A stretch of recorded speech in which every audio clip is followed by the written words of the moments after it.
بسم اللہ الرحمن الرحیم۔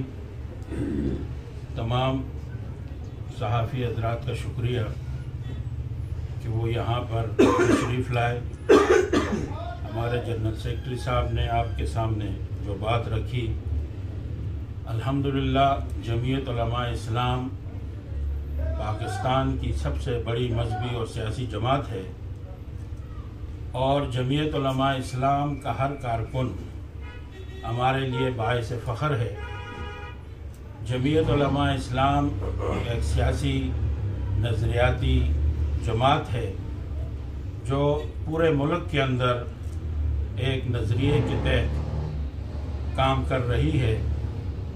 آپ تمام حضرات سے جمعیت علماء اسلام کی جو کارکردگی ان گزشتہ دور میں رہی آپ کے سامنے ہے کہ اللہ کے فضل و کرم سے جہاں بڑے بڑے لیڈران یا تو ملک چھوڑ کر چلے گئے یا خاموش ہو کر بیٹھ گئے، ایک واحد جماعت میدان میں ہے، جمعیت علماء اسلام۔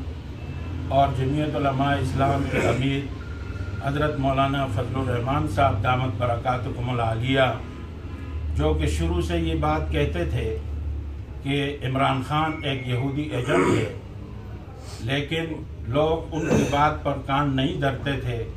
آج الحمدللہ پورے پاکستان کی عوام کو پتہ چل گیا کہ وہ کس کے ایجنڈے پہ یہاں آیا تھا، اور اس کے مقابلے میں بھی جمعیت علماء اسلام ہی میدان میں کھڑی ہے۔ جمعیت علماء اسلام تاثیر قبی کی بھی ایک مضبوط جماعت ہے۔ انشاءاللہ العزیز آنے والے بلدیاتی انتخابات میں جمعیت علماء اسلام ہر ولیج کونسل میں اپنے نمائندے لائے گی، اور میئر کے لیے بھی اپنا بندہ لائے گی انشاءاللہ۔ اس وقت عوام کی نظریں جمعیت علماء اسلام کے اوپر ہی ٹکتی ہیں۔ مہنگائی کا مسئلہ ہو، فحاشی کا مسئلہ ہو، ناموس رسالت کا مسئلہ ہو، ملک کے اندر بدامنی کا مسئلہ ہو، مساجد اور مدارس کا مسئلہ ہو، کوئی بھی مسئلہ ہو، اس کے لیے میدان عمل میں جمعیت علماء اسلام ہی نظر آتی ہے۔ یہ ہر غریب کی فریاد والی جماعت ہے، اور انشاءاللہ العزیز جس طریقے سے ہمارے بڑے میدان عمل میں ہیں، جمعیت علماء اسلام کا ایک ادنا کارکن بھی میدان میں ہے، اور انشاءاللہ مرتے دم تک ہم اس جماعت کے لیے اپنی ہر قسم کی قربانیاں دیں گے۔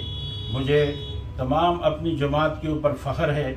میں اپنی جماعت کے ساتھیوں کا بھی شکریہ ادا کرتا ہوں۔ میرے ساتھ اس وقت جمعیت علماء اسلام ضلع مانسہرہ کے ڈپٹی جنرل سیکرٹری حافظ مومن خان عثمانی صاحب بھی ہیں، وہ بھی آپ حضرات سے بات کریں گے۔